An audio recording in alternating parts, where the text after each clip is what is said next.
Hello, good morning. We're having our family. Happy Sunday, folks. We're having our family lunch at Black for the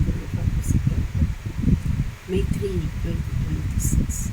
Happy Sunday. We're having a penny pasta with fried chicken. Big fried chicken. Okay. Let's listen for the signature of Albert Nicol. 74 years old, so the color retired.